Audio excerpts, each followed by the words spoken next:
वो आके कह देनी आप मान लेनी, इतना भोला बानी आप, केहू के भी बात मान लेवे और कह दी कि हम शादी कर ले तनु से। हमरा बारे में आप एक बार भी ना सोच ली ना कि हमार का हो कि हम कहाँ जाए, कैसे जिए, केकरा खातिर हम कभी माफी ना करब आपके। आप खुद खोलिए अपन रस्सी। हिम्मत बात एक बार हाथ खोल के देख। तू हमार मर्दानगी के चेक कर रहल बड़ा। चेक? अरे होई तभी तो चेक करब ना। तू मर्द जैसन दिखे ले, बाकी मर्द बाढ़े ना।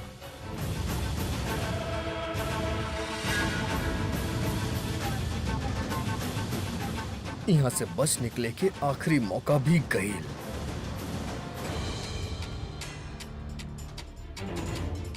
निखिल, अच्छा भेल तू आ गेला। अब ओ प्रज्ञा मिलन, तू ओके पकड़ लेला, तू ओकरे हाथ में रस्सी बांधला कि ना? अरे वो भाग जाले, तू बोल काहे ना रहला? तू ओके पकड़ ले। हालत देखा तू अपन, पागल हो गइल बाड़ू तू।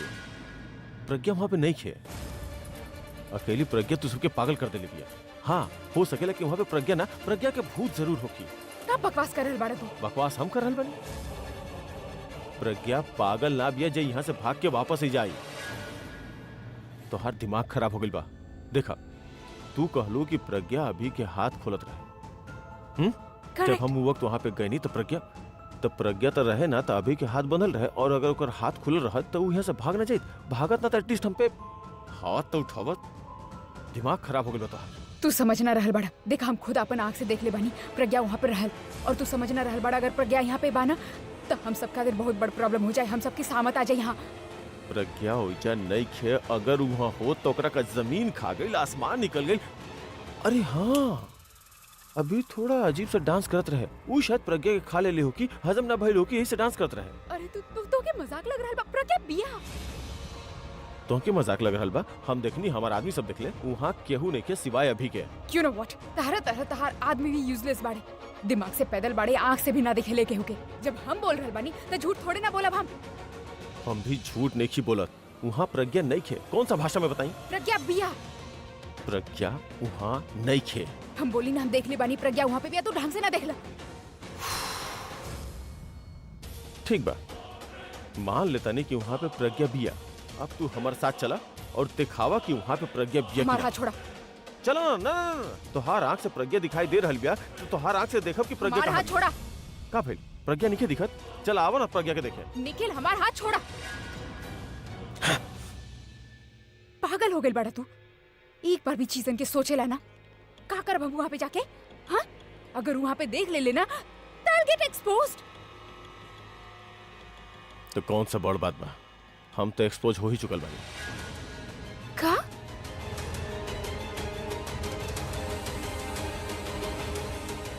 हमके लगा था कि अभी के शक बाकी मास्क के पीछे के और न बल्कि हम ही बानी।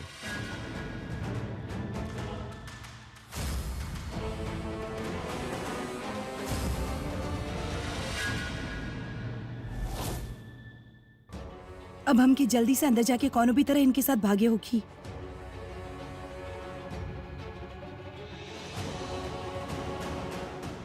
ई सही रही।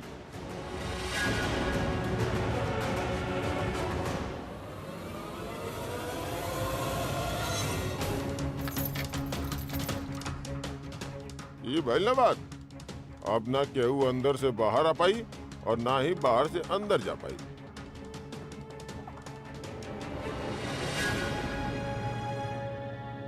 हट रे। आवा भाई, बैठा। बाट। हे भगवान, ये तो डोर भी अंदर से लॉक कर देलस। अब हम अंदर कैसे जाई?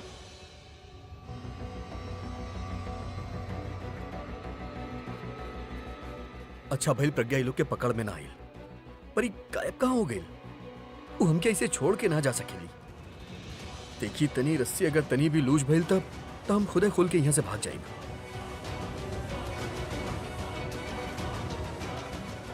का यार, के कहले रहे फुग्गी की इतना टाइट रस्सी बांधे खातिर?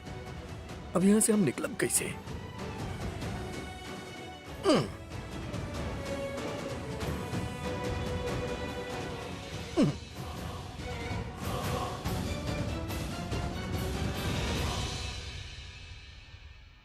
भाई आ गई नी, काली आइल बड़ा। का रे? निकम्मा, तू लोग के काम बोलनी वो ढंग से ना होला। ये तो टाइम का लगा देले।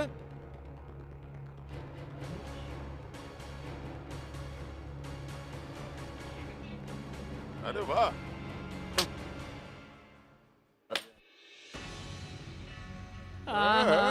ढाबा की बिरयानी तो हमार बहुत फेवरेट बा।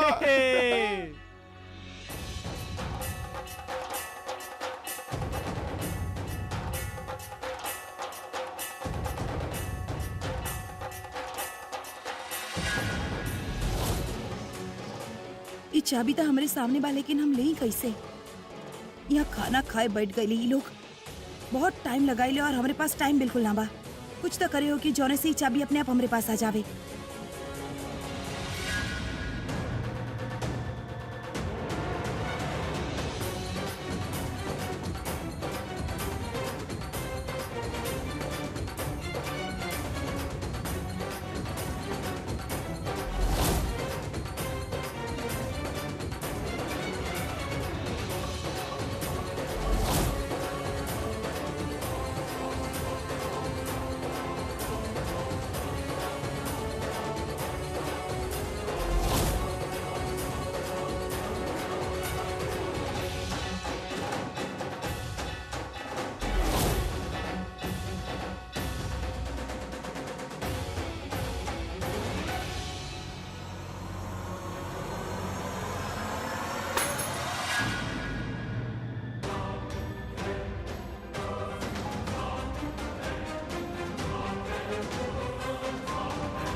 हट रे।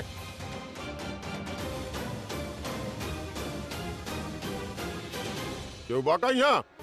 ना ना, ए बार पकड़ल गई नहीं था हमरे साथ, वो भी। प्लीज भगवान, ये बार ना प्लीज। हम कुछ नहीं के भाई जाओ। भाई इधर तो कहीं ना दिख रहा भाई। अगर यहाँ पे केहू नहीं खे तो फिर चाबी नीचे कैसे गिरल? अरे टेंशन ना ला भाई, कोनो चूहा या बिल्ली खींच के ले गई होके होके। चुप रे। हर बार चूहा बिल्ली चूहा बिल्ली चूहा बिल्ली। अगर यहाँ पे चूहा बिल्ली बात हमके दिखाई कहीं के दे रहल, ओकर आवाज काहे नहीं क्या रहल हमके? लो भाई, बोल देहलस बिल्ली, वो बोल देहलस कि हमनी बानी। अब का के बुला के माफी मंगवाई बा। लेकिन हमके बिल्ली दिखाई काहे नहीं के दे रहल? अब बस करा डमरू, अब बिल्ली पे तो शक मत करा यार। डमरू भाई, करे के पड़ेला। एक बार गलती हो चुकल बा, अब अगर दोबारा गलती भइल तो सर जी हमनी के काट डाली है, समझ ले। ए बमन, हाँ भाई, हाँ भाई। तू एगो काम कर, अंदर जाके चेक कर रॉक स्टार अच्छा से बंधल बा कि नहीं के बंधल। अगर ओकर रस्सी जरा सा भी ढीला हो गई लोके तो कोनो न कोनो कीड़ा कांडी करी, जे हम सब खातिर बहुत भारी हो सकेला। क्या रे? ठीक बा भाई। अरे चाबी तो ले जो, ई का भाई के बच्चा। हाँ हाँ ठीक बा।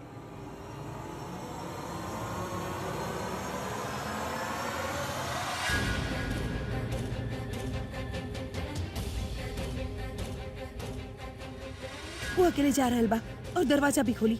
हम क्यों ओकरे पीछे जाए के चाहिए, शायद मौका मिल जावे अंदर जाए के।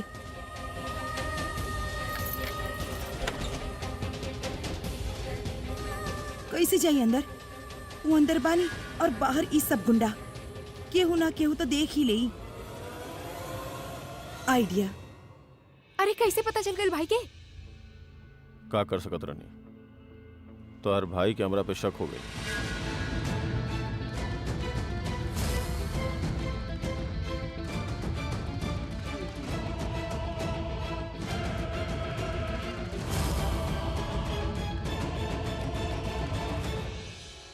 ओकरा बात का रहे, वो हमसे पूछ रहा कि तू निखिल बड़ा का।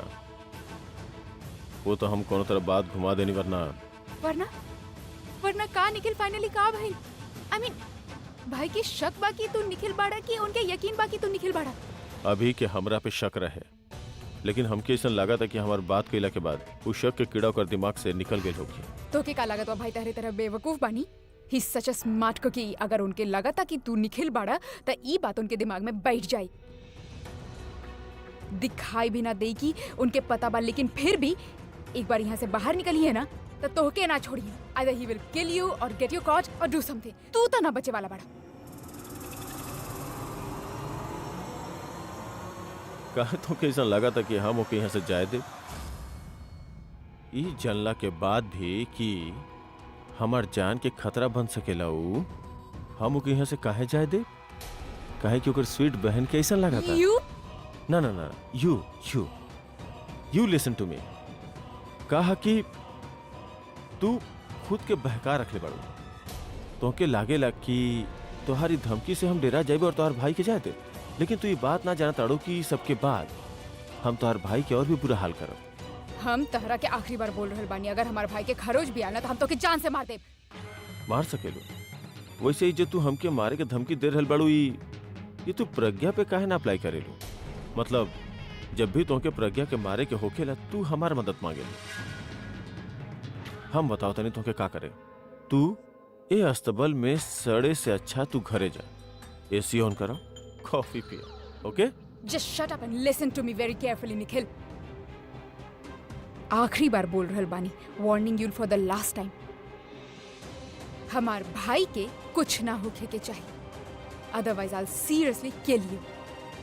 माने के पड़ी, दिमाग होखे ना होखे लेकिन हिम्मत तोहरा में बहुत बा। यहाँ हमार अड्डा पे हमार सामने तो छोड़ा, हमार आदमियन के सामने तू हमके धमकी दे रहल बाड़ू। तहर आदमी भी ना तहरे ही तरह बड़े, एक नंबर के बेवकूफ। तोहके का लागत बा इ तहार आदमी बाड़े? यू फूल, पैसा से चलेली ये आदमी। अभी पैसा फेंक के मुंह पे मारम ना तो 2 मिनट में तहरे सामने से हमार आदमी हो जाइए। फिर जब हम इनके बोलब ना कि तोहके मारे के बाद तहार आंख के सामने तहार सो कॉल्ड आदमी तोहके मारे खाते रहिए। नॉनसेंस, हमार आदमी।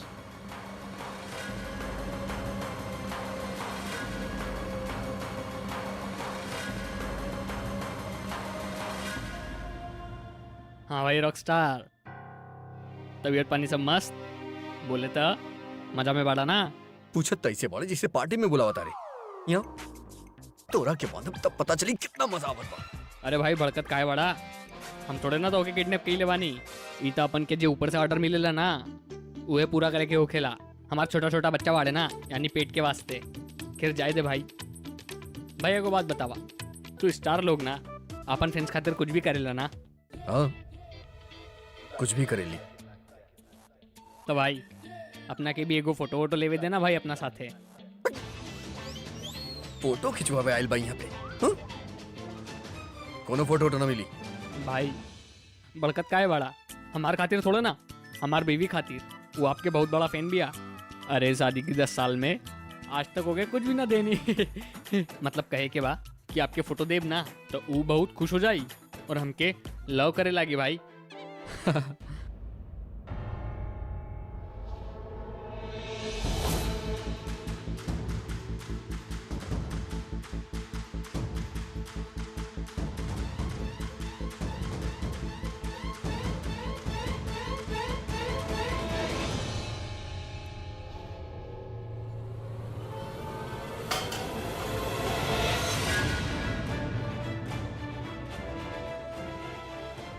चल रहे।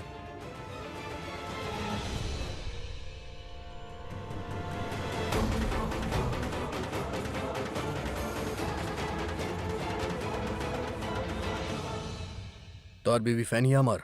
बहुत बहुत बोला। ठीक बा, खिंचवा ले फोटो, ना तो तरह के हम अपन बाल के भी फोटो ना दे। हाँ? निकल भाई थैंक यू भाई। भाई आप ना जानत बानी कि आप हमार कितना बड़ा काम कइले बानी। एक फोटो भाई।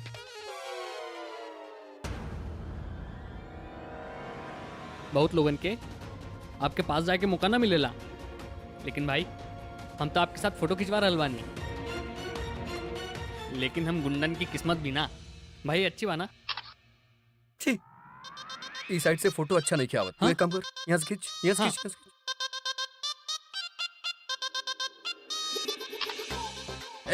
हाँ, फोटो अच्छा नहीं किया आवत। भाई एक काम कर, तू बाल ठीक कर। अच्छा अच्छा। अपना बीवी खातिर फोटो लेता हाँ, हाँ, हाँ। तो तोर बीवी तोका दिखेगी हमके। हाँ हाँ हाँ हाँ, आपके आपके आपके भाई आपके। ठीक कर।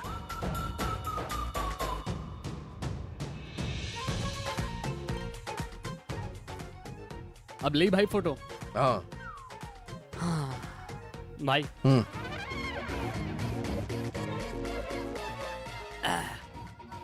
भाई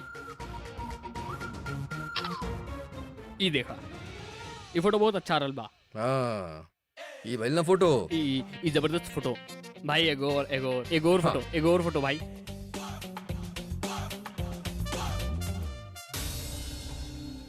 ई मस्त फोटो आइल भाई, जबरदस्त। हमार बीवी बहुत खुश हो जाए भाई।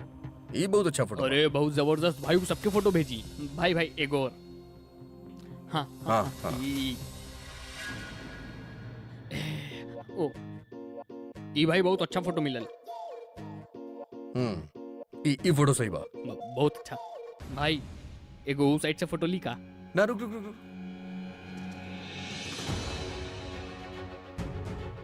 ये फोटो जूम कर और देखो और देख।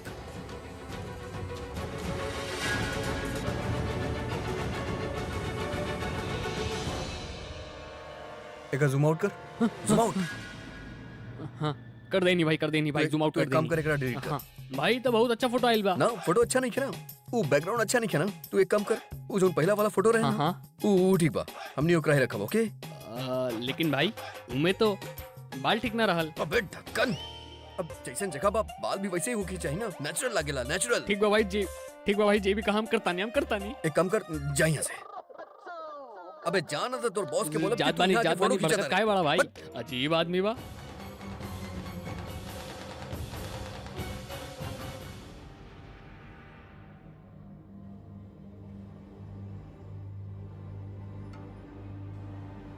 देखा तू तनु के दोस्त बाड़ू ऐसे तोरा बर्दाश्त कर रहल बानी, ना तो तू जाने लो हम का कर सके। ओ जस्ट शट अप। फालतू के बहाना बनावे आवेला बस तारा के। जब इंसान के लागेला कि ओ एक तरीका से कौनो काम के ना रहल या ओसे कुछ होखी ना तो तहरे जैसन एक्सक्यूज बतावेला। यही खातिर तू चल एटलीस्ट तारा के रियलाइज त भइल कि तोसे कुछ ना होखी। हमके सोचे के पड़ी कौनो तरीका से हम दोनों के बच के निकले के होखी। चल हम मान लेने की हमसे कुछ ना होखी, लेकिन तू भी तो ये मान लू कि तू भी प्रॉब्लम में बाड़ू था। तू समझदार बाड़ू, तू ही बतावा कि प्रॉब्लम से कैसे बाहर निकली।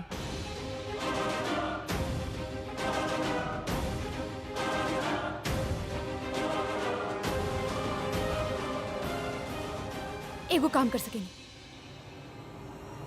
तू कहले रहना कि भाई अगर यहाँ से बाहर निकलिए तो सीधा पुलिस स्टेशन जाइए कंप्लेन लिखावे। तो हम ई काहे ना करल जाए कि भाई के छोड़ देता नहीं, वो ओकरे बाद सीधा पुलिस स्टेशन जाइए और फिर तू अपन 4 गुंडा के मास्क पहना के वहाँ पे भेज दिया और उनके बोल दिया कि वो सरेंडर कर देवे।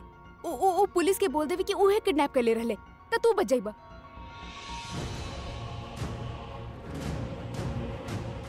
आइडिया अच्छा बा, मगर इस सबसे तो हम तो बच जाए, हमार प्रॉब्लम सॉल्व हो जाए। मगर तोहार का होगी? मतलब प्रज्ञा यहाँ से भाग चुकल बिया, अभी के हमनी के छोड़ दे। वो दोनों घर जाई हैं, दोनों मिली हैं, दोनों के प्यार उमड़ी और वापस शादी कर ली। नो, नॉट एट ऑल। ऐसन बिल्कुल भी ना होगी और हम होके ना दे। वो दोनों मिली हैं लेकिन उनकर शादी कब होना होगी। अगर कुछ भी होगी ना तो ई बार हम खुदे प्रज्ञा के उठाई। I am gonna make sure कि ऐसन कुछ भी ना होगी। हाँ ये अच्छा बा, ये बहुत अच्छा बा कि वापस प्रज्ञा के उठा लेवल जाई। काहे कि वो काम खातिर वापस हमके बलि के बकरा बने पड़ी। प्रज्ञा के हमने किडनैप करब, ओकरा बचावे खातिर अभी यहाँ आ जाई। अभी और हमार मुठभेड़ होगी जोकरा में हम वापिस हम अभी के यहाँ पकड़ के रख ले।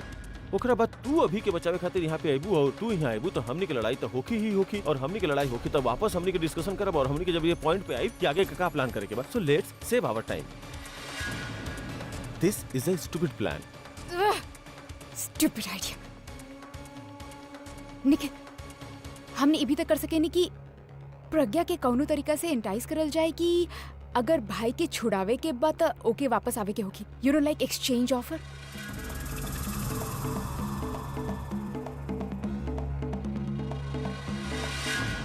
एक्चुअली ये कर सके नहीं, बिकॉज अगर हमनी कोनो तरह से प्रज्ञा के कान में ये बात डलवा दें कि अभी हमनी के पास बात, तो हमनी को कुछ करे की जरूरत ना पड़ेगा। है कि वो दीवानी मीरा अपन कान्हा के बचावे खुद बखुद यहाँ दौड़ल चलाई। एग्जैक्टली। और अभी तक घर भी ना पहुंचल बिया। वो बिया कहाँ पता कैसे चली?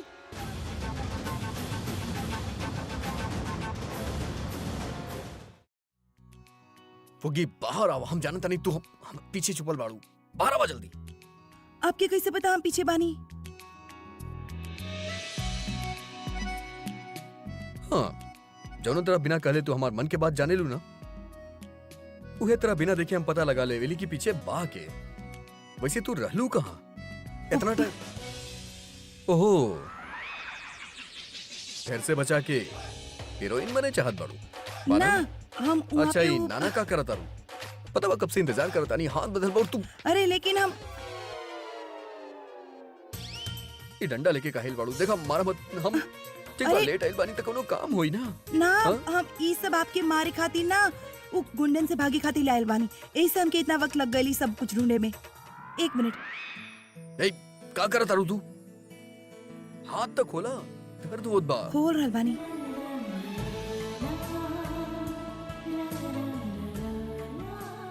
सॉरी।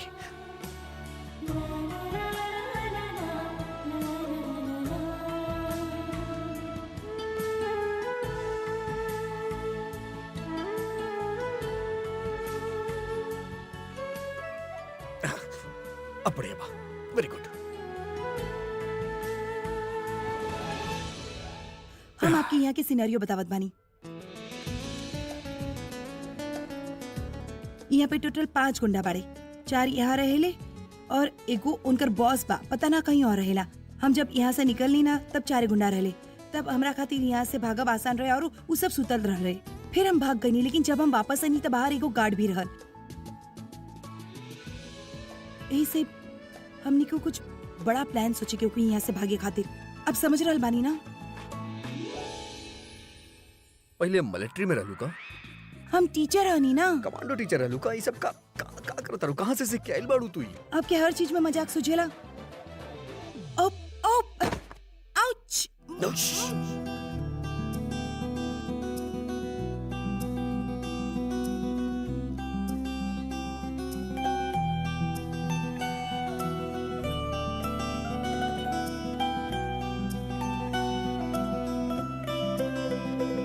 मैं फिर भी तुमको चाहूंगा, मैं फिर भी तुमको चाहूंगा, इस चाहत में मर जाऊंगा, मैं फिर भी तुमको चाहूंगा।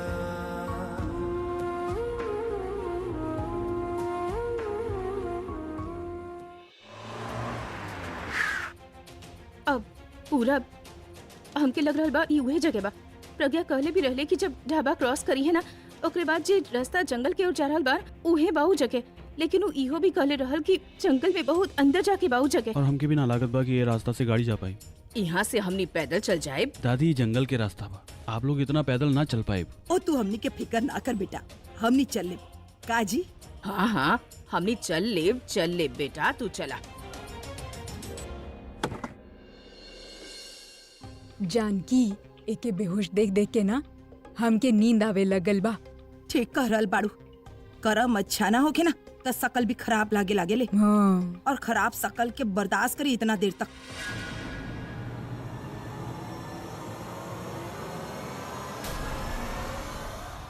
लग रहल बा के होश आ रहल बा। हाँ, अरे उ ले आवा। हाँ, होश आवे से पहले ठीक करे के बा। ना प्लीज प्लीज मत सुंघावा। हम इतना सुंघाइबा तो हम कोमा में जा सकेनी। अरे ऐसे तो अच्छा कोनो बात ही ना हो सके। तू हमेशा खातिर कोमा में चल जा, हो जा कोमा में जा। का? हाँ, लेट जा, लेट जा। लगावा। हाँ, ला। ओ सुन, ई वक्त बेहोश रहब तो तहार सेहत खातिर बहुत अच्छा बा, समझला का? ना, ला। हमके बेहोश न होके के बा। अरे तू तब बेहोश करे लायक ही बा। अरे पकड़ा पकड़ा एके। अरे हाँ, ये सुंघावा। चलो चलो चलो चलो चलो। अरे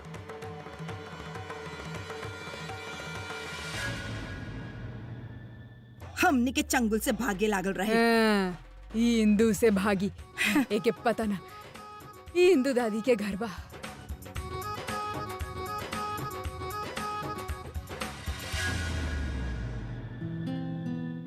चल अब जल्दी यहाँ से भागल चल जाए। अरे भागल भागल ठीक बा, लेकिन अभी जो इतना जोर से भूख लागल बा ओकरा कैसे भगाई? पता बा कल से कुछ ना खेले बानी हम। लेकिन यहाँ तो कुछ भी ना बका दी आपके। वो है तो प्रॉब्लम यहाँ कुछ नहीं किया। अगर हम कुछ खाई नहीं ना तब थोड़ा टाइम में घास खाइल शुरू कर दे हम।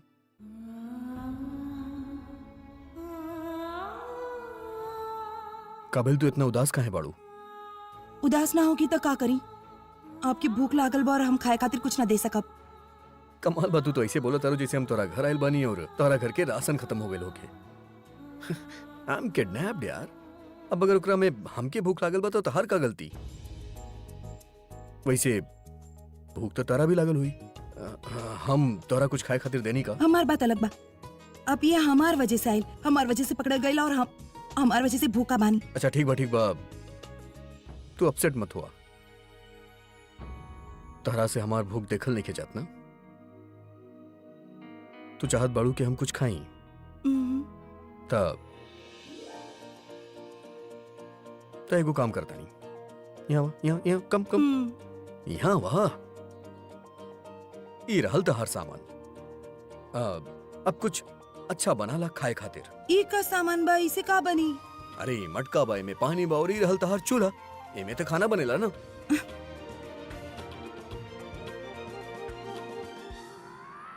पानी बाई में, पानी से का बनी? पानी जल होकेला, जल से तो सब कुछ जल्दी बन जाला ना, और खाना भी तो पानी से ही बनेला ना। तू एक काम कर, तू काम का करबू। बचपन में तू कबो घर ना खेले बाड़ू का? हाँ याद बता रहा, जब लड़का बाप बन जात रहा और लड़की जोन होत रही वो माँ बन जात रही। तो अब जे बाप होकत रहे वो झूठ मूठ में ही ऑफिस चल जात रहे, और जोन माँ होकत रही वो अब रोटी बनावत रही, दाल बनावत रही, सब्जी बनावत रही। अब हमनी सब वह बचपन में खात रही ना। वैसे वाला खाना तो बन जाए, लेकिन उससे पेट ना भरी ना। काहे ना भरी? बचपन में जब हमनी दबा दबा के खात रही तब तो पेट भर जात रहे ना, तब भी भर जाई। ऐसे थोड़े ना हो खेला। तू कोशिश तो करा, हो जाई। चलो पानी के उबाले खाते रखा।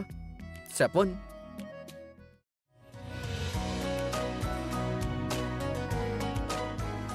आराम से का करता रुई? चूल्हा बा, आग जलत बा, हाथ जल जाई। हाँ, आराम से। अब बताई खाई क्या?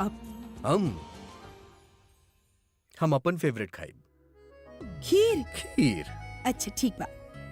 ई हम डालनी दूध उबाले खातिर। आहा। अब चावल।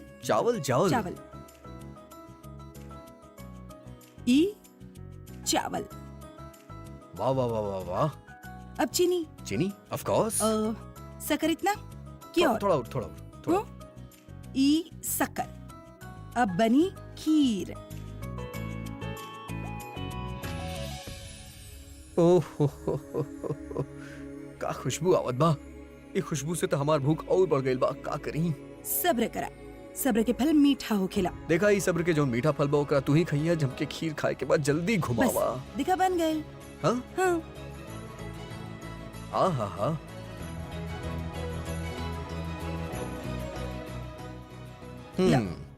खा ले। ऐसे थोड़ो ना। तू इतना प्यार से बनेले बाड़ू तो अपना हाथ से खियावा ना अपना। ठीक बा, हम अपना हाथ से खिलावत बानी। इधर आप बैठा।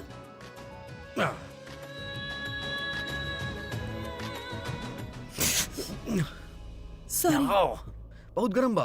अच्छा ठीक बा। तुम मेरे हो इस पल मेरे हो, कल शायद ये आलम न रहे, कुछ ऐसा तुम ना, कमाल के टेस्ट बा। कुछ ऐसा हम तो कहा था नहीं, एमे तू अपन एगो उंगली डाल दा और भी टेस्टी हो जाई। सच्ची? मुच्ची स्मूची। चलते चलते हम खो जाए,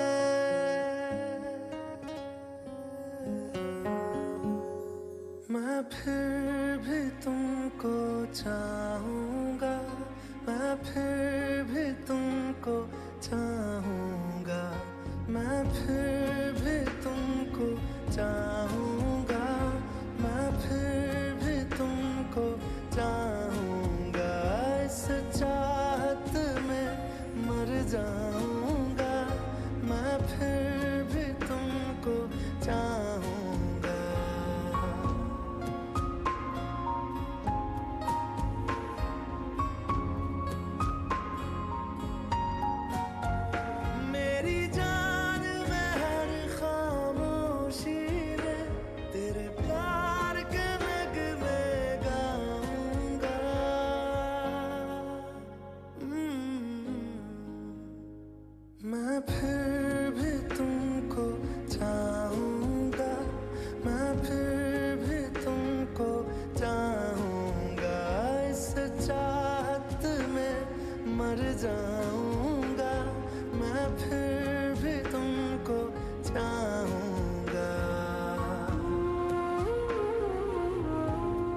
आह।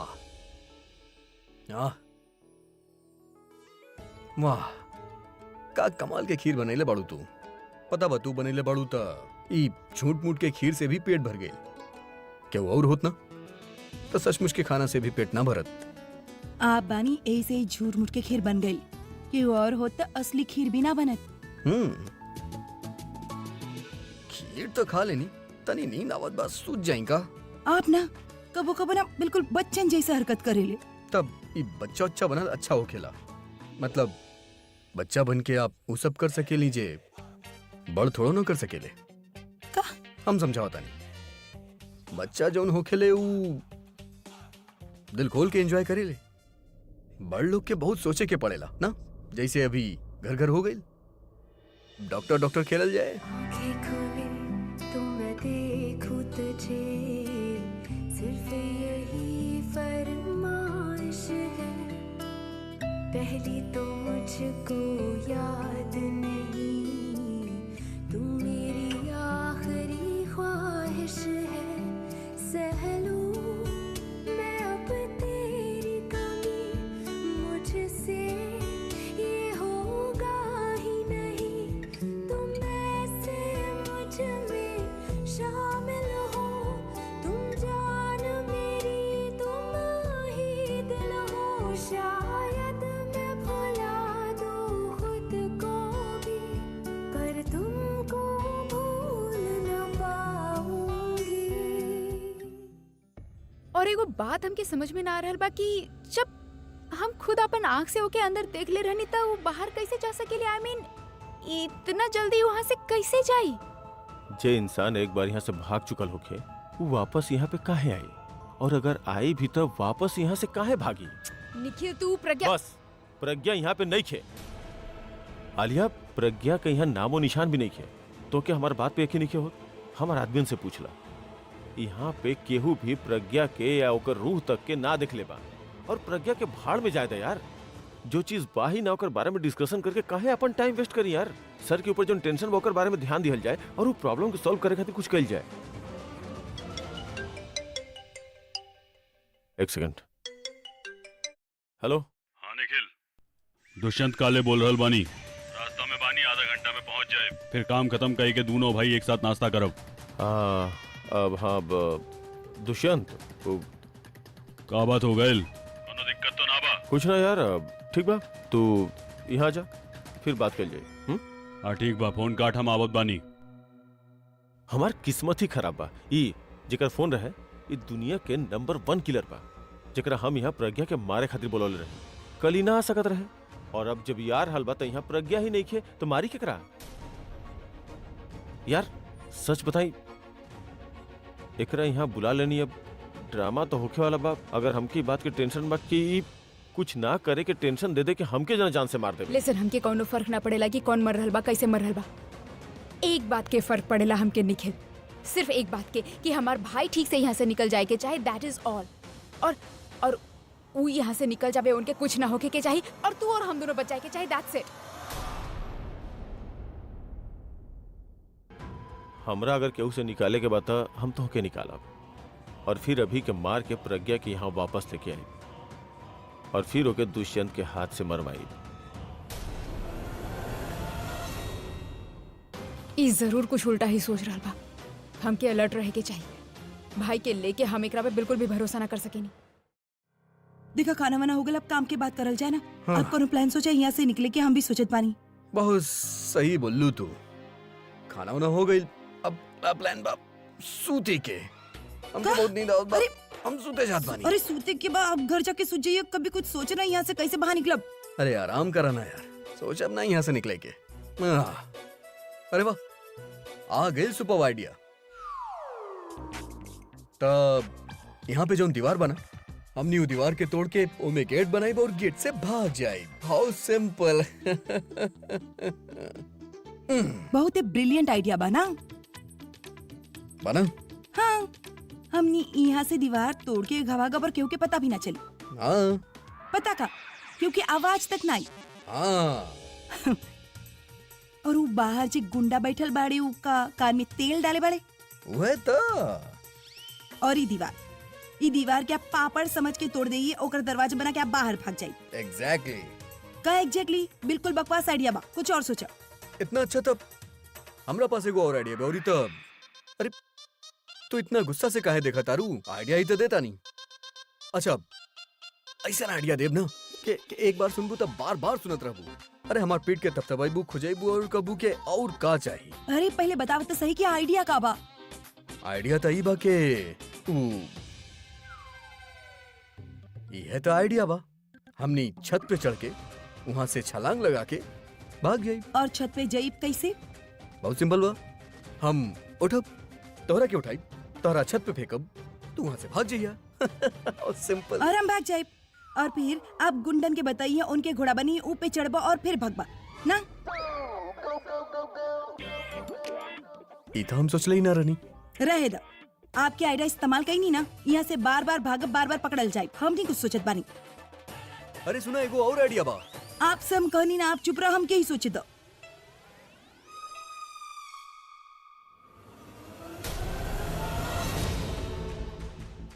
मिल गया आइडिया।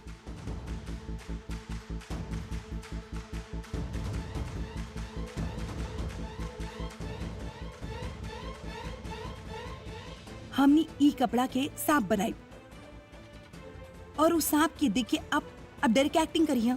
अब बचाओ बचाओ चिल्लाइए, फिर बाहर से गुंडा अंदर आ जाइए, हम पीछे से उनका डंडा मारब और फिर हमनी भाग जाए। वाह, कपड़ा के हिसाब से गुंडा के डरेबू? अरे वो लोग गुंडा बाड़े, जंगल में रहेले। सांप बिच्छू शेर से रोज उन लोग के पाला पड़ेला। कपड़ा के सांप देख के लोग डराई है ना हंसी है। तू हमारा आइडिया के बकवास बोलत रहलू, तो हर आइडिया तो महा बकवास महा स्टूपिड है। कौन स्टूपिड वुपिड ना। आप देखिए ये आइडिया काम करी, चलो आप हमारी मदद करो। इमे ही भूसा भरा कखा काम करी ये आइडिया। वो लोग ये सब देख के ना और गुस्सा हो जाइए, हमके ऊपर टंगा देंगे। हम ना चिल्लाई, हम तो हर आइडिया में साथ नहीं की। अरे हम कह रहल बानी ना, वो ना हंसी, वो बिल्कुल डरा जाइए। आप हमारी मदद तो करो, चलो।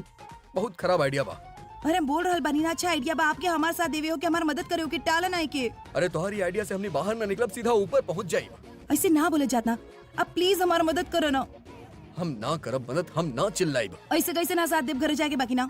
घर तू ऊपर ले जाके प्लान बना तारू, हम ना तोरा साथ ही प्लान में। आप बानी ना बानी। अगर आप तनु से ज्यादा हमसे प्यार करेले तो आप ये प्लान में हमारे साथ दे ही हैं और हमारी मदद भी करेंगे। चलो ये घास भर अंदर।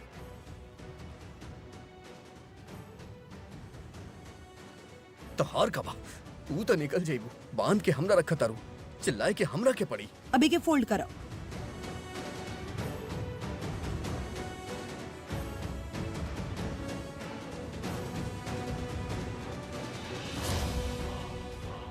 यकीन करें ये प्लान काम करी, हम कह रहा बानी ना आपसे। घास तो निकाला, कौन सांप घास खाएला?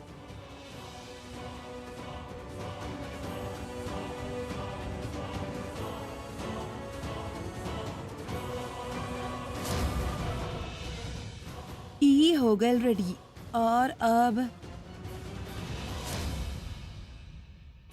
बाना बिल्कुल सांप जैसन। ही तो एकदम बिल्कुल खतरनाक सांप लगा था। का टैलेंटेड बाड़ू तू, कहाँ से सिखलू तू? ही ऐसे हम कहे नहीं कि हमार बात मान लेहल कर, हमार कोनो भी बात के ना मत कहिया कर। अब देखो एक मिनट, सुपर्ब। एक मिनट।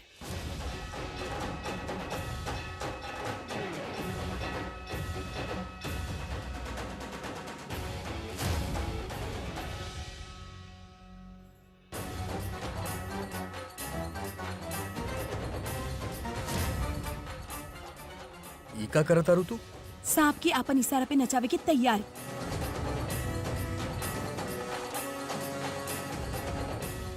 वाओ।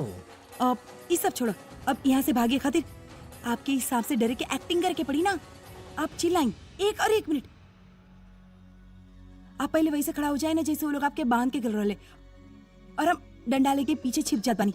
वो जैसे ही हम डंडा मारब और भाग जाए। परफेक्ट। ओके अब इधर आवा, इधर खड़ा हो जा। अरे का करता रू तू? अरे उन लोग के ना पता बा कि आपके हाथ खुल चुकल बा।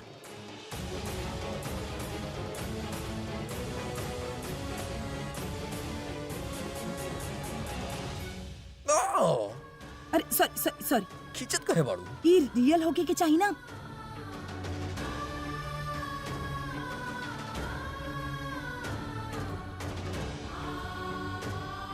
बस इतना काफी। अरे और हाँ ये हाँ ये कच्ची कली। अरे ये आपके घर की पड़ी है।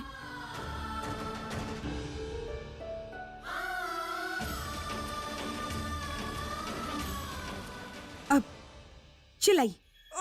अरे गाना ना। बचाओ बचाओ बचाओ बचाओ बचाओ बचाओ। जोर से बचाओ बचाओ बचाओ बचाओ बचाओ बचाओ ना। सांप सांप सांप सांप चिल्लावा।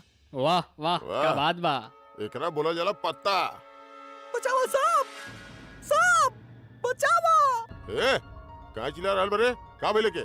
भाई लागत भाई अगर कमरे में सांप आइल बा। भाई हमके बोला सांप पाले आवेले हमके। चुप बे।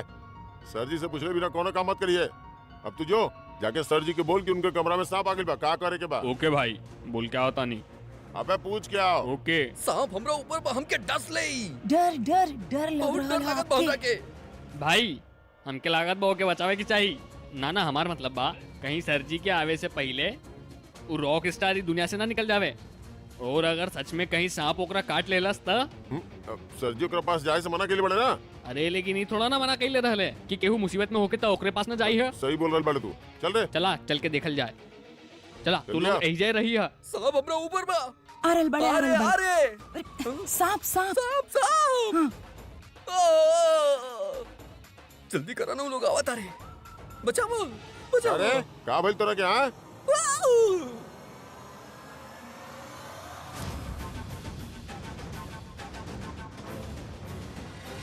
भाई सांप ये काट लेता 14 इंजेक्शन लागत पेट में। अबे वो कुत्ता हो गया।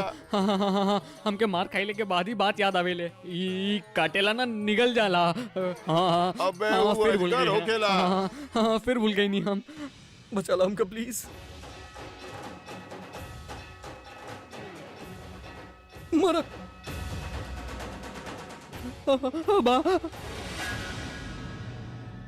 भाई भाई हमार बात माना भाई, बहुत तकलीफ हो जाए भाई, हम लोग बेवजह फंस जाए भाई, हमारा छोटा छोटा बच्चा बानी। कुछ ना हो। भाई चला निकल कुछ चला ना हो जाए की। भाई, भाई चलाना कुछ ना हो भाई, की। भाई हमके सुसु कुछ आ ना हो रहल बा की। भाई, भाई चला कुछ ना हो की। भाई न चलवा, हम तो जा रहल अरे! बानी भाई, भाई भाई भाई भाई भाई।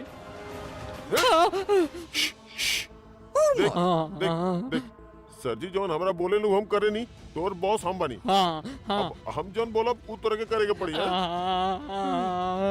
आज मौका मिलल बा, जलवा दिखा दे। समझ ले, लाइन में ऐसा मौका बहुत कम मिलेला। जो जो जो जो।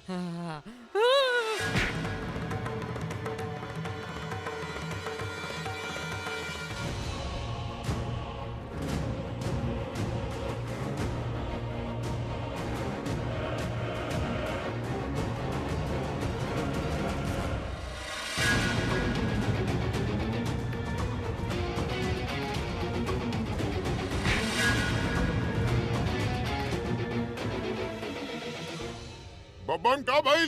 सांप काट लेलस।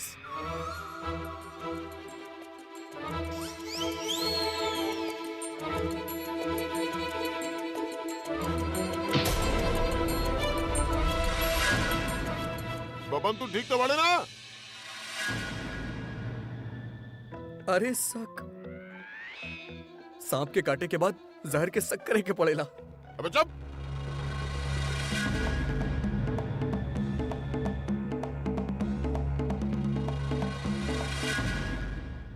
दूसरा आइल।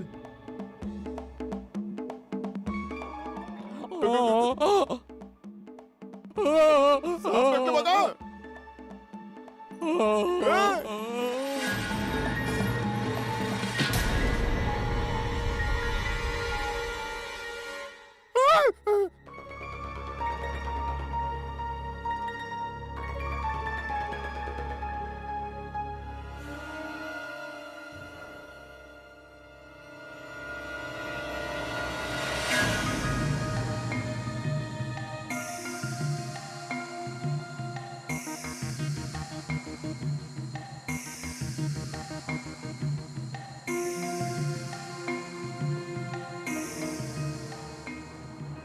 अरे मारो।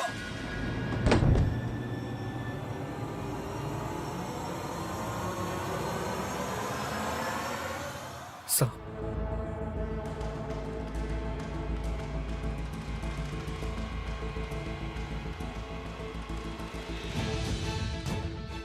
तू भी यहीं पे बड़े? तब ये आवाज कहाँ से आई? सपेरा ही तो बचल बा। क्या बा यहाँ पे?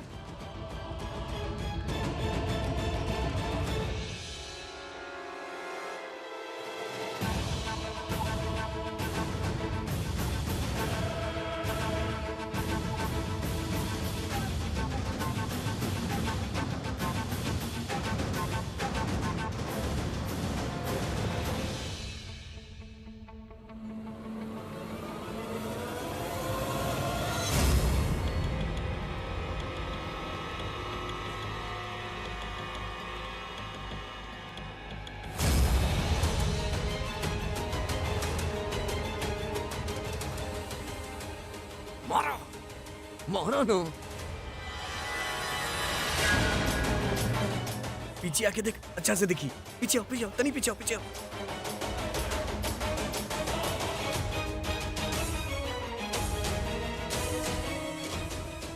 और पीछे और ऊपर, उड़ाल। हाँ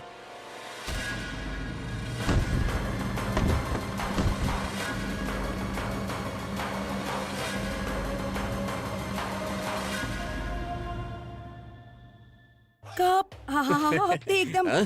हाँ एकदम। तब पहले तो पैर ही ना पहुंचत रहे, ओकरा बाद ओकरा पीछे बुला के, ओकरा बाद जब फच्ची करके लात मार ले बानी हम। अभी तो उठल बा। उठत बा? हाँ। जाके एक डंडा मार दो।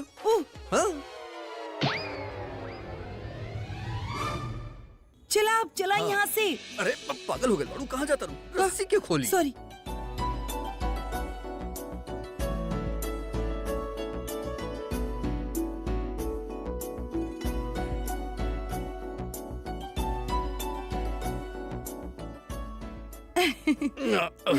चला अब भागो।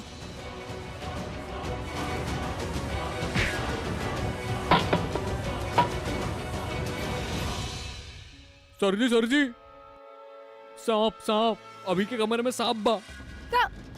सांप कहाँ से आई? का फर्क पड़ेला कहाँ से आए? तू प्लीज वहाँ जा, भाई के काट ले लस्ता तो वहाँ उठा, प्लीज जा, बचा लो भाई के। जा रहल बनी। तू गो फास्ट। भाई के फिक्र करते करते हमारे पीछे मत आ जाइए। अगर अभी तोरा देख लेलस तो मुसीबत और बढ़ जाए। अरे ना जाए प्लीज, तू जा ना प्लीज। अरे ज्यादा लेट मत करो प्लीज, जा गो रहल बानी। Please please. Oh my God, सांप आ गए कमरा में। अगर भाई के काट ले लस्ता, अगर ये लोग कुछ ना कर ले तो हमके कुछ करके होगी। ए तरफ।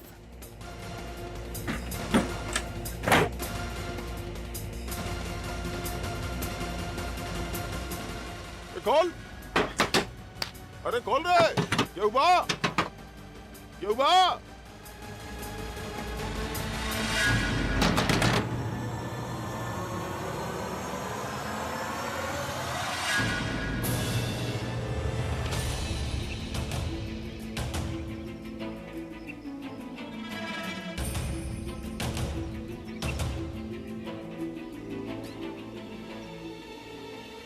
आराम से आप आराम आ से। रहल बानी? आ रहल बानी।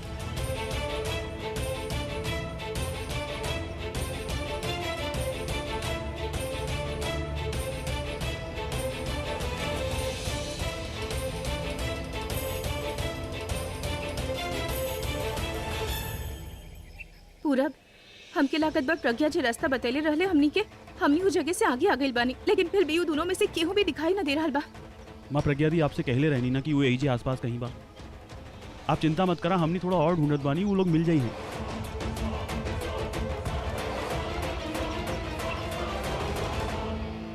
अरे बेटा, अगर कुछ पता ना चल रहा बाना तो पुलिस के फोन करा बेटा, फोन। हाँ हम पुलिस के फोन करता नहीं।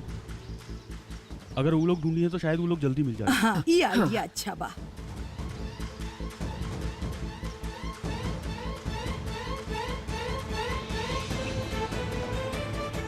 का भइल बेटा? दादी यहाँ यहाँ नेटवर्क ही ना आ रहल बा। आप लोग अपन फोन ट्राई करा। हाँ, देखत बानी।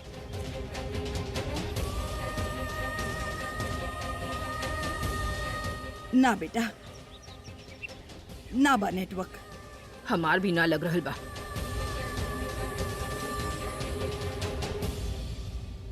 सिग्नल ना आ रहल बा। कहाँ करी, कहाँ ढूंढी उन लोग के? चला वहाँ ढूंढल जाए। हाँ, चला चला चला।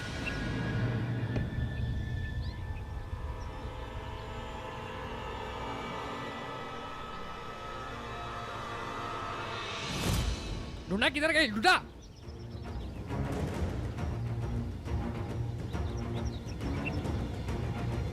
कुछ समझ में ना आवाज बा, किधर बा? सलीम भाई तू उधर देख, जा उधर देख। ओ भाई इधर देख, इधर देख, इधर देख।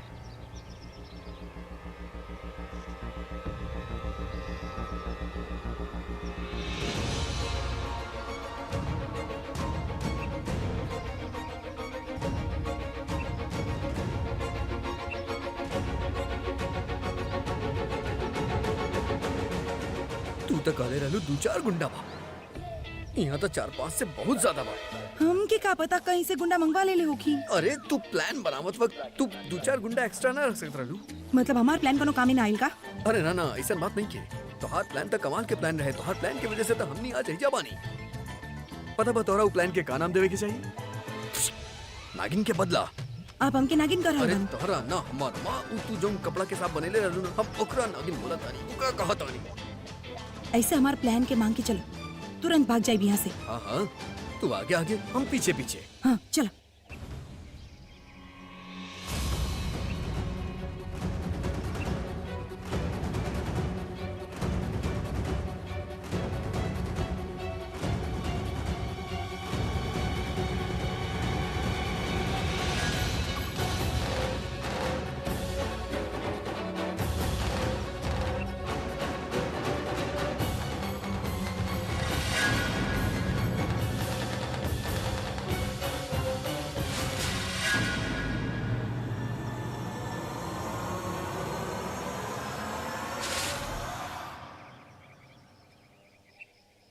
बच गई नहीं। कहा बच गई नहीं? तहार थोड़ से तारीफ का कहनी तू आसमान में उड़े लगलू। इतना ओवर कॉन्फिडेंस अच्छा नहीं किया, तनी संभाल के चले के चाहिए ना। अच्छा भले हम तोरा एंड टाइम पे बचा लेनी, वरना वो लोग तो तारा सच में उड़ा देतन। ऐसे कैसे? वो हम देखनी ना, यही से का दिख लू ना। इतना ज्यादा ओवर कॉन्फिडेंस भी अच्छा नहीं किया, तनी संभाल के चले के चाहिए ना। वो प्लान के सोच के चलत रहे ना, यही से। अब आपके भी तो सोच के चाहिए ना प्लान के बारे में। हम अकेले कितना सोचब? ठीक बा, यहाँ से निकले के प्लान हम सोचा था। जल्दी, पूरा दिन ना बा हमनी के पास। अरे क्या हुआ? सर जी बाहर निकाला हमनी के। अरे बा क्या हूँ? सर जी दरवाजा खोला। दरवाजा खोलो। अरे दरवाजा खो।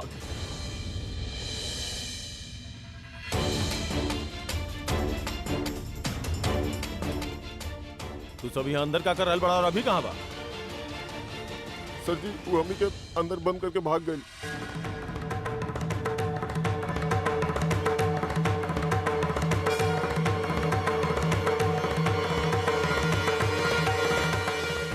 ऐसे कैसे भाग गए? हाँ?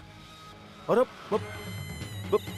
अरे पूछ रहल बानी कहाँ भाग गई? कहाँ भाग गई? तू हट्टा कट्टा दू गो आदमी अंदर तोहर सामने से भागल होकी ना, तो पकड़ लेता। और सब अंदर का कर रहल बड़ा? बाहर बाहर दरवाजे पे क्यों नहीं किया? हाँ? कहाँ बस आप? सर जी सांप रहल, हमार मतलब ना रहल। सर जी रहल, लेकिन सर नकली रहल। नकली सांप देख के डरा गइला, कटले तना होकी ना। अरे स्कूल के बच्चा बड़ा। सर जी हम तो कब स्कूल के दरवाजा भी ना देखनी। अरे तब बच्चा तो रहा हुक्मा ना कबो। हाँ? तू नकली सांप से कैसे डरा गेला? हाँ? सर जी वो नकली के सांप बिल्कुल असली जैसा लागत रहे।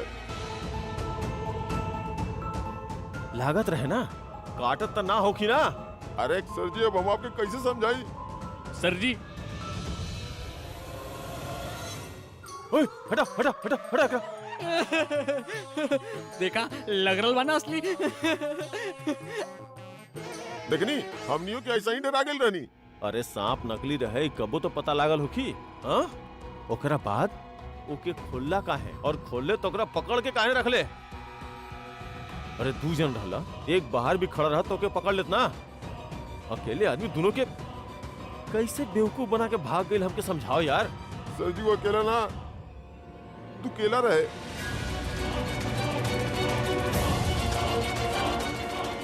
का मतलब तू अकेला?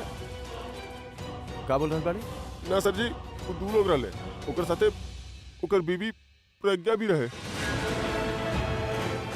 वो जेकरा हमनी लेके आइल रहनी और जे बादे भाग गेल रहे। पता ना सर जी वो कहाँ से आ गई। वो यहाँ पे पीछे से क्यों बैठल है? जैसे ही हमनी को करके पकड़े के आगे बढ़नी, वो पीछे से डंडा के बारिश कर देलस और हमनी को धक्का देके भाग गई। और वो बाहर से दरवाजा बंद कर देला, हम लोग ओकरे पीछे भाग भी ना पाएंगे। हाँ हाँ हाँ हाँ बिल्कुल।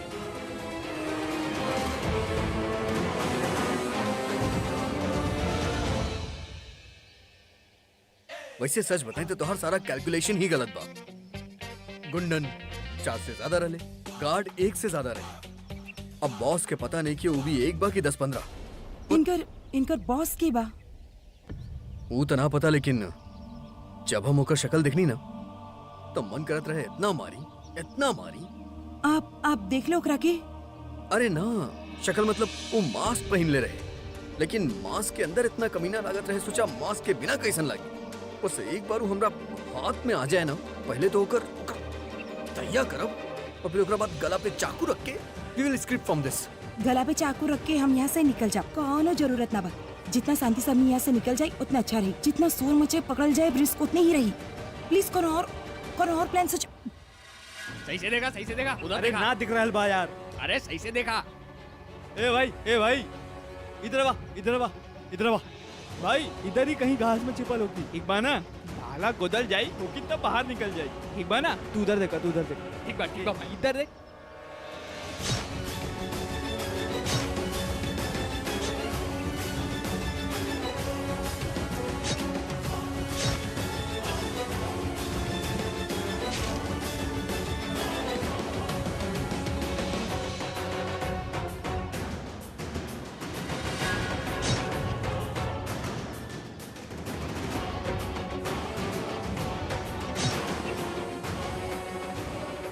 ये भाई मिलल का ना भाई ढूंढल बा। इधर देखा इधर देखा।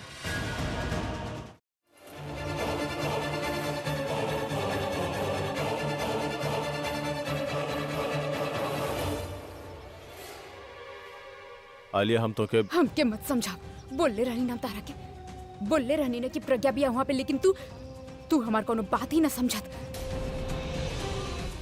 यू फूल, तो के समझ में ना आवेला कि प्रज्ञा यहाँ पे आई और भाई के भगा के ले गई। 2 बार तारे मुंह पे थप्पड़ मरलसू, लेकिन ना हमार बात तो के काटे के आदत बना। लालिया तो पागल बिया। का बोलत रहलो तू हमके? का बोलत रहला कि हमार दिमाग में प्रज्ञा के भूत आइल बा? अरे तो हर दिमाग में का भइल रहे? तू के नजर कहाँ गइलू? तार मास्क, हाँ मास्क पहनले रहले ना, आँख में पट्टी। यू फूल, अगर कनो अंधा भी होत ना, अरे ओकरा भी नजर आवत, लेकिन तोहरा के नजर ना आए। इडियट।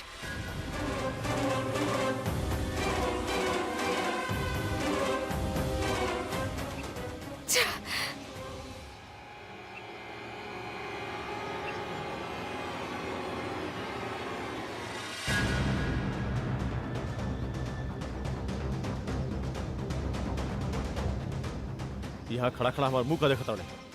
अरे जो और जाके अभी और प्रज्ञा के ढूंढ इस जंगल से बाहर न जाए के चाहिए, समझ ले। रास तिलक के वेट मत कर, जा यहाँ से जा।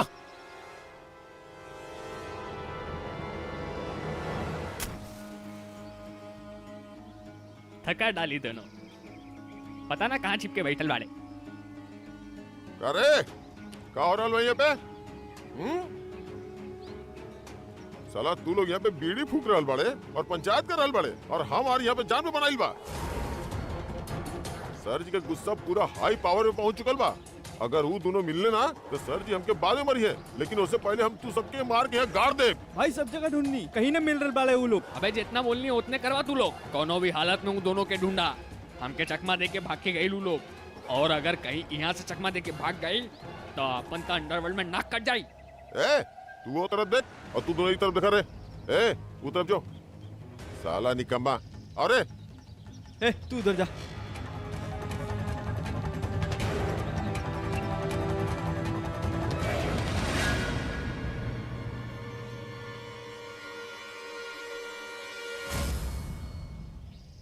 पता वो जब वो गुंडा लोग हमरा सर पे नाचत रहले ना, तब तू हमार आंख में आंख डाल के ऐसे देखत रहलू जैसे जैसे तोरा गुंडा लोग के कोनो डर ही नहीं खे। गुंडन के का आप हमरे साथ हता, हमके केहू के भी डरना। और अगर तू ऐसे ही हमार आंख में आंख डाल के देखत रहबू तो शायद हम भी तारा आंख में खो जाई। फिर ओकरा बाद हमनी यही जे हनीमून मना ले। हसद का बाड़ू, वो लोग कभी भी आ सकले, हमनी की यहाँ से भागे के चाहिए। देखा अब तक हम तोहार प्लान के फॉलो करत रहनी, अब तू हमार प्लान के फॉलो करा। का प्लान बा? रन रन एंड रन। वो लोग ऊ तरफ गए बड़े, हमनी की तरफ जाके चाहिए। चलो लेट्स गो। आग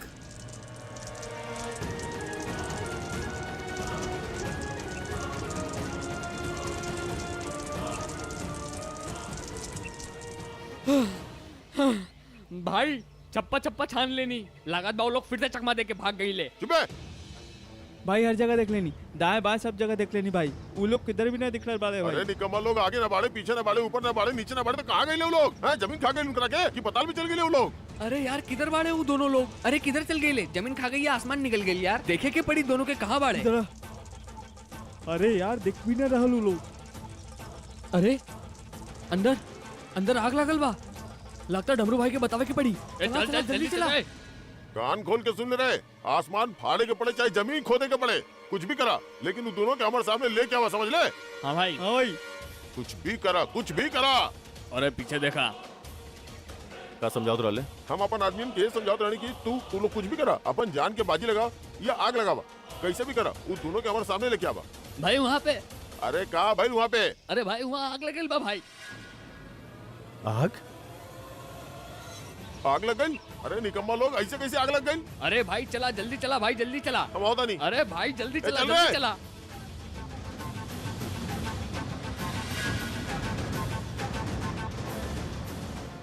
भाई देखा, भाई देखा, भाई देखा।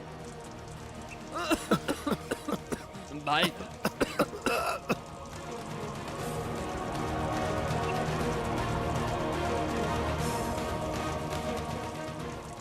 ये आग कैसे लग गई? नाश्ता बना तो रहा यहाँ पे। अरे बोलो ना, ये आग कैसे लागल? सर जी ओ हम बीड़ी। हाँ बीड़ी? इधर आओ, इधर आओ। क्या बोलता रे?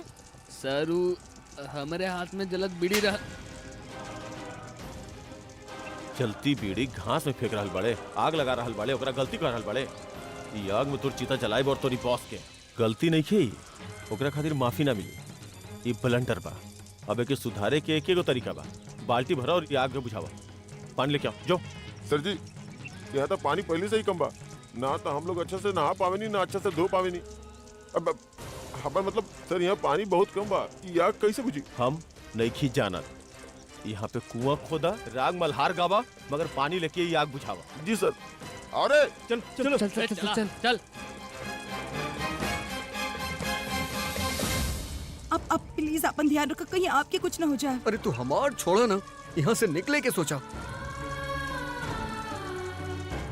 समझ में ना आ रहल बा, हर तरफ आग बा, कहाँ से निकलब? अगर हमने यहाँ से बाहर निकलनी तो गुंडा लोग बाहर भाला लेके हमने की इंतजार करता रहे और रोस्टेड तंदूरी कर देंगे हम लोग के। केहू बा बचाओ तब। चिल्लात कहर बाड़ू, पागल हो गए बाड़ू का? बाहर गुंडा लोग बाड़े, वो हमने के बचावे ना मारे खातिर आइल बाड़े। चुप, हमने की कुछ करे के पड़े और इस सूखा घास के वजह से, हवा की वजह से आग तेजी से फैल भी रहल बा। आप प्लीज आराम से। तोहर दुपट्टा पे आग लगल बा, तू हिला मत, रुका। का करल बानी आप? प्लीज देखिए, आपके हाथ जल जाइए, आप का करल बानी? हम कहनी हिला मत।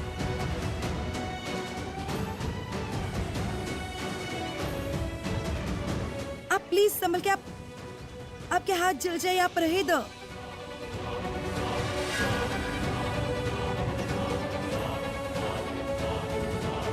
हमने जब भी मिलेली तो मुसीबत में काहे पड़ जाएली, या तो हमने मुसीबत में ही खातिर पड़ेली काहे कि हमने मिलेली, या मिले की वजह से हमने मुसीबत में पड़ जाएली। आराम से।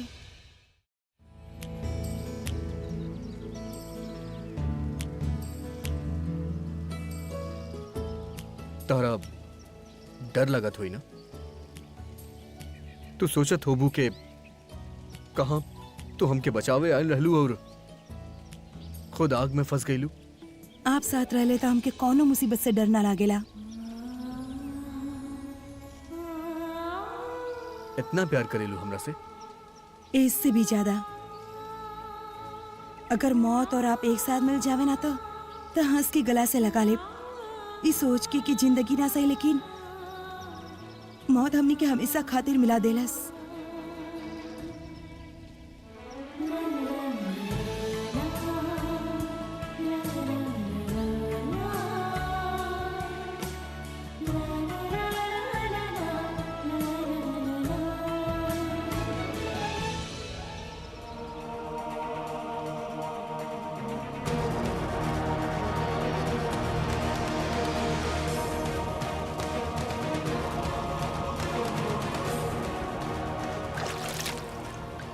ये तरीका से तो पूरा दिन लगल रहा, तब वो आग ना पूछी। निखिल, हमरा पास एगो आइडिया बा। यार तू अपन आइडिया रहे था, ये आग बुझा रहल पड़े। अरे आग के लागल रहेदा, ई आग लागब एगो एक्सीडेंट बा और हमनी एकर फायदा उठावे के चाहिए। फायदा? कैसन फायदा? लुक, ई आग गलती से लागल बा, राइट? हमनी के पास कोनो तरीका से भाई के ई आग से निकाले के चाहिए और उ प्रज्ञा के अंदर मरे के छोड़ देवे के चाहिए। जब वो अंदर मर जाए त लोगन के लागी कि उ एगो एक्सीडेंट रहे, ओकर अंदर मर जाए एगो एक्सीडेंट रहे। और जस्ट इमेजिन, सब कुछ बिल्कुल वैसने होगी जैसे हम सोचले रहनी। भाई भी बच जाइए और उ प्रज्ञा अंदर जल के मर जाए, ठीक वैसे जैसे हमने सोचले रहनी। ये प्लान भी तोहार और ये प्रज्ञा के मारे के मकसद भी तोहार बा, जेकरा में हर बार हम फंसे नहीं। और सुना, बहुत हो गई, अभी सब मुसीबत में हम नहीं घुसे वाला। रहल बात तोहार भाई के, तोहार भाई और प्रज्ञा दोनों के मर जाए आग में। हाउ डेयर यू! केहू और के फर्क पड़े ना पड़े, हमके बहुत फर्क पड़ेला, समझला तू? और हम अपन भाई के कुछ भी ना होके देब। हमके धमकी देवे के जरूरत है काहे कि जौन जगह पे तू खड़ा बाड़ू यहाँ पे हमार मर्जी चलेला। तो तू हमके धमकी देबा? और का, यहाँ के आवेला के जाएला ये हम तय करेनी, ठीक बा? लुक निखिल, हम आखिरी बार बोल रहल बानी। आखिरी बार हम बोल रहल बानी, आखिरी बार समझा रहल बानी कि हमारा आदमी और हम ई आग में नहीं के जाए वाला। रहल बात तोहर भाई के और तोहरा कर बचावे के बाद तू कूद जाई आग में। अब का कहिल जाए, यहाँ से बच के निकले के कोनो रास्ता नहीं के दिखत। अगर हमने यहाँ से बाहर गई नहीं तो वो लोग हमरा के मार दिए।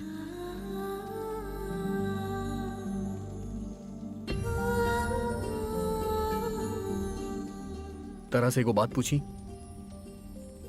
ये आखिरी वक्त में तू हमरा से का कहे चाहबू?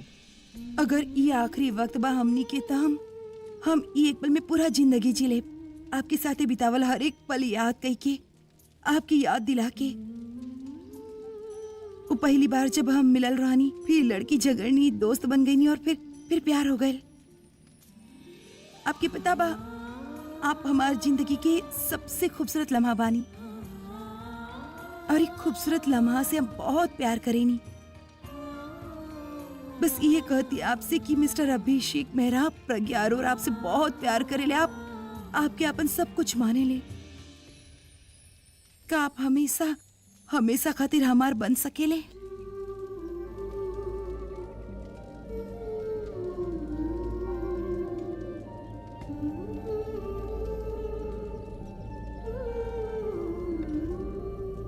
हम वादा करत आनी के सातों जन्म में तारा बीवी बनाई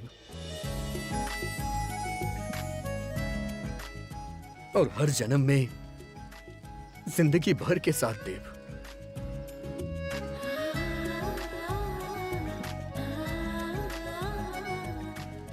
वैसे पता बा हमरा के आराम से, आप का कर रहल बानी? आप हमके सच में लागत रहे के सिर्फ लड़का लोग ही अच्छे से प्रपोज कर सकेले, लेकिन तू तो कमाल ही कर देलू। हर वक्त हमरा के चौंका देविल। पहले अपन हिम्मत दिखा के और ई बार अपन प्यार दिखा के। अब आप बताइए कि अगर ये हमने की जिंदगी के आखिरी पल बता आप क्या करिए? अरे हम मूर्ख बानी का, इतना आग लागल बाप चलत बानी, अब कहे सुने में टाइम वेस्ट थोड़ा ना करब। अब तक एगो आखिरी बार सिर्फ प्यार ही हुई। मैं फिर भी तुमको चाहूंगा, मैं फिर भी तुमको चाहूंगा, मैं फिर भी तुमको चाहूंगा, मैं फिर भी तुमको चाहूंगा, इस चाहत में मर जाऊंगा, मैं फिर भी तुमको चाहूंगा।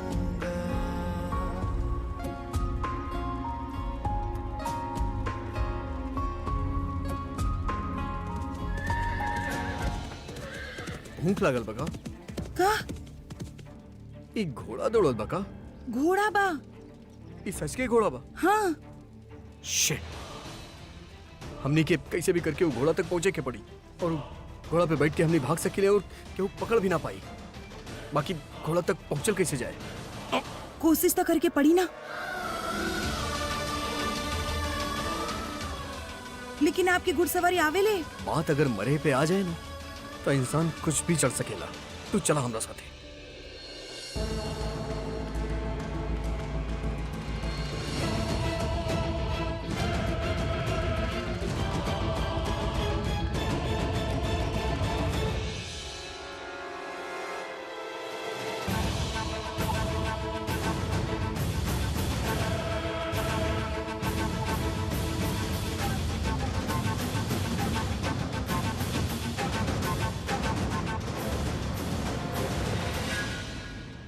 डाल डाल डाल लावा पानी, अरे जल्दी लावा पानी। पाइप लेके आओ, जल्दी करा। लाओ पाइप लाओ जल्दी करा रे।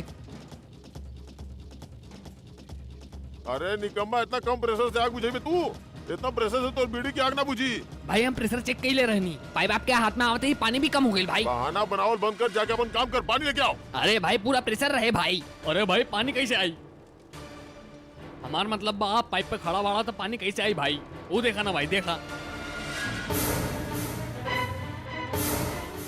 भाई भाई पानी बर्बाद काय करल बाड़ा? वहाँ डाला ना।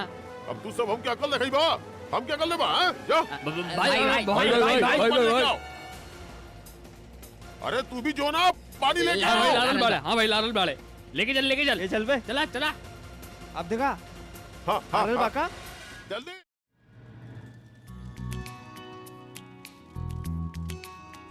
वाह, का नसीब बना, झोपड़ा से दौड़नी और मिल गई घोड़ा।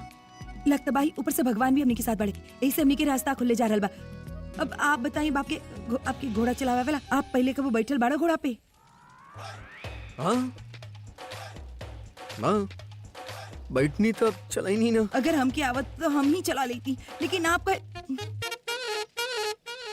चला कौन बात ना, कम से कम एक खोल दे, कम से कम बच के भाग जाए। अरे सिर्फ ही थोड़ा ना भागी, हमने भी भागम ना घोड़ा पे बैठ के। लेकिन अभी तो आप कहले कि ना हमके याद आई, बहुत पहले ना हम एगो ऐड के ले रहनी, एगो डिओड्रेंट के ऐड रहे, ओमे हमके घोड़ा चलावे के रहे, तो हमके घोड़ा चलावे के रहे तो वो लोग ट्रेनिंग दे देले, तब हमके बात भी याद आ गई और ट्रेनिंग भी। हाँ अब पक्का चला लाई हाँ, ना। हाँ।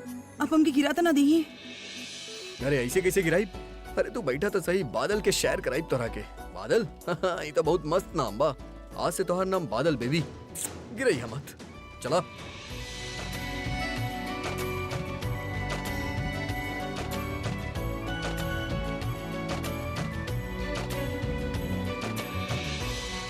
अरे तू काहे ऐसे देखा तारू, चढ़बू ना का?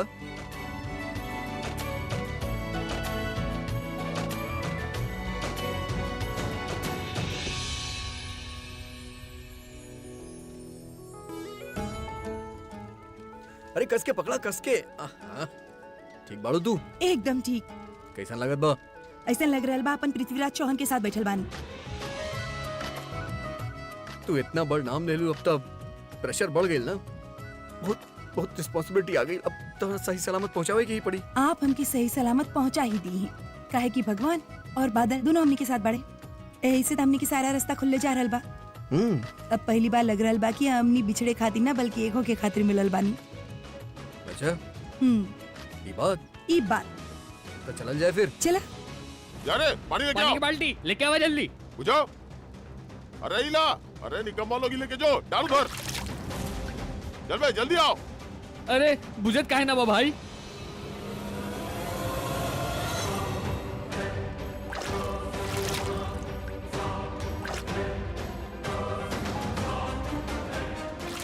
डमरू पानी की बाल्टी। डमरू है आओ। ए, जो होनी जो। है आओ। उधर आग लगल बा, पानी उधर डाल रहल बाड़े। सुन, हवा तेज बा, आग उधर से ज्यादा बढ़ी, उधर पानी डाले के बा। प्लीज कुछ भी कर भाई, पानी कम पड़े, मिट्टी डाल, वो मिट्टी पड़ल बा। अरे वैसे सर जी आग बुझावे काहे बा? लगल रहे था ना। हमनी के तो लेकी के मारे के बा। अब वो लैला के साथ साथ वो छैला भी मरी। वो दोनों के मरे था ना। आप कहो तो सुन ले होगा। हींग लगे ना फिटकरी, रंग चोखा होए। आग लगल रही तो यहाँ फायर ब्रिगेड आई और थोड़ी देर बाद पुलिस भी आई। तमाशा न करावे के बा यहाँ पे। ये आग के बुझावे ही खातिर फटाफट जो और एकरा समझाओ कि पानी वहाँ पे डाले। जो ए, पानी ले क्या हो रे? हाँ भाई के बच्चा।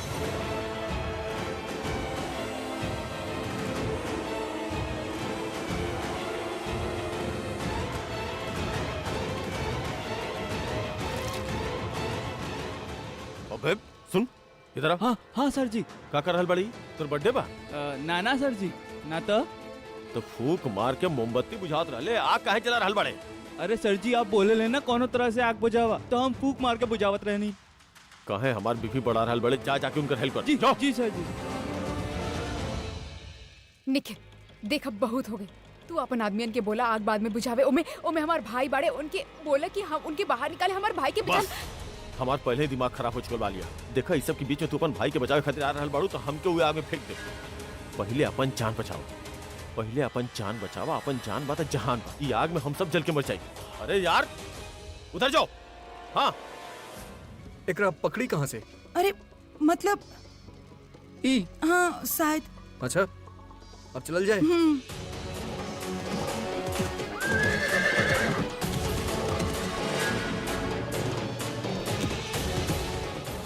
भाई हम तोरा से कहने लगे पहले अपन जान बचावा। बाहर भाई और स्टूपिड, वहाँ पे देखा।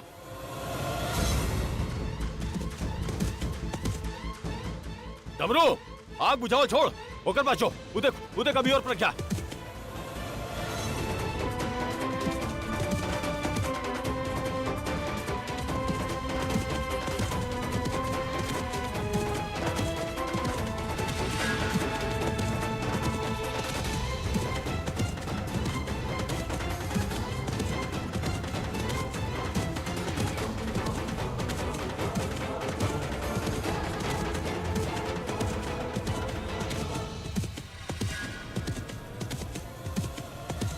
भाई टाइम पास काहे कर रहल बाड़े? जाते काहे ना यहाँ से? छोड़िए मत रे। हट चल। ए रंगस्टार, अगर हिम्मत बताओ अंदर तोरा तब पकड़ा रे।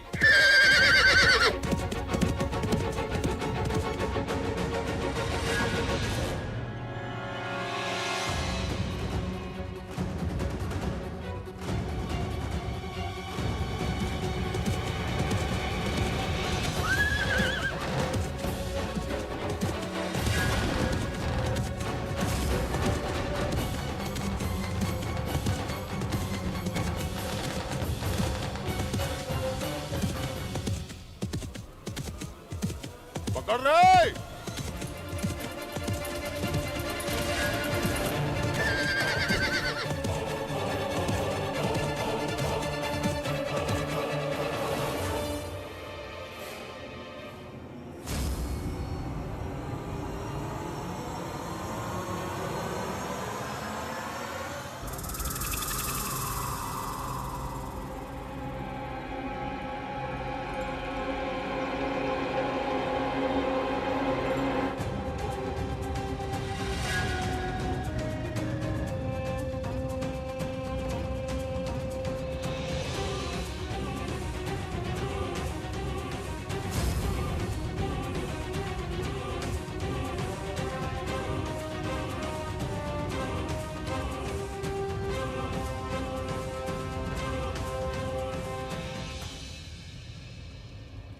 सर जी वो अभी रॉक स्टार घोड़ा पे सवार होके भाग गई, हमने ओकरा पकड़ना पौनी।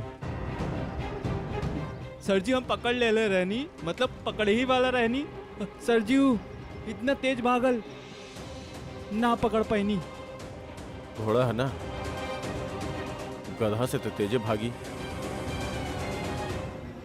देखत रहनी हम कैसे बंदर के तरह कूदत रहला ओकर आसपास। इस तरीके से घुड़सवार पकड़ल जाला।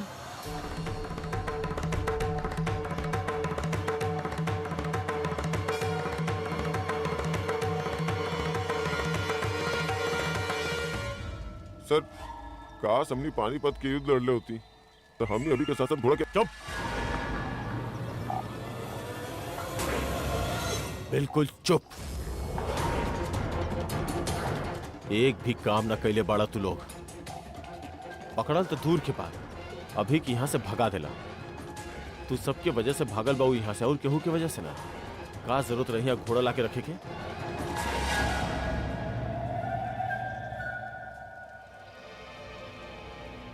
अपन हुलिया सुधारा, गाड़ी निकाला और ओकरा पकड़ के ले आवा। जी।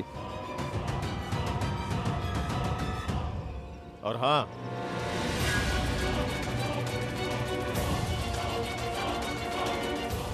ये बात के अपन कान खोल के ध्यान से सुनिया। अगर एक बार खाली हाथ लौटला तो अपन घर वालन के भूल जाइया।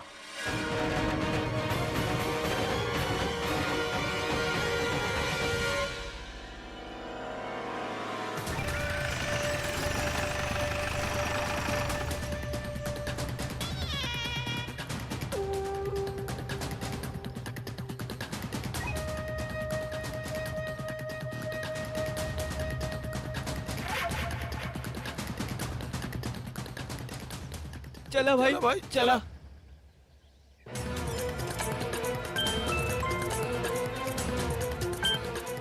हेलो। हाँ निखिल, ढाबे से निकल के हम राइट ले बानी। ओकरे बाद दूगो रास्ता आवेला, एको लेफ्ट को जाला, एको राइट को जाला। कौने तरफ आवे के बा हमके? तू हमके समझ कर रख ले बड़ा। हम यहाँ फॉरेस्ट ऑफिसर बानी या फिर लोकल गाइड? तो का कहे के चाहत बड़ा, हम वापस चल जाई? अपन सर उठा के देख, जंगल में कहीं से धुआं निकलत दिखाई दे रहल बा?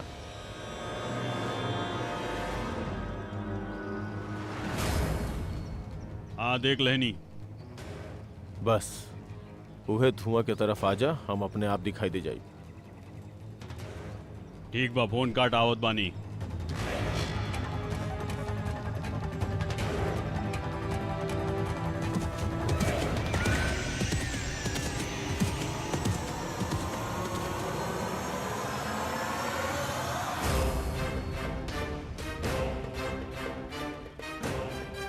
सर जी अब क्या करे के बा? हम लोग उनकर पीछे जाए कि ना? काहे? कहीं और जाए के बा? कौन और काम पकड़ ले बड़े? ना सर। तो फिर शांति रख के बैठा रहो ना। वैसे भी कमांडर यहाँ आ रहा बा। अब तू जोकरन के उहे संभाली, उहे बताए कि का करे के बा और का ना।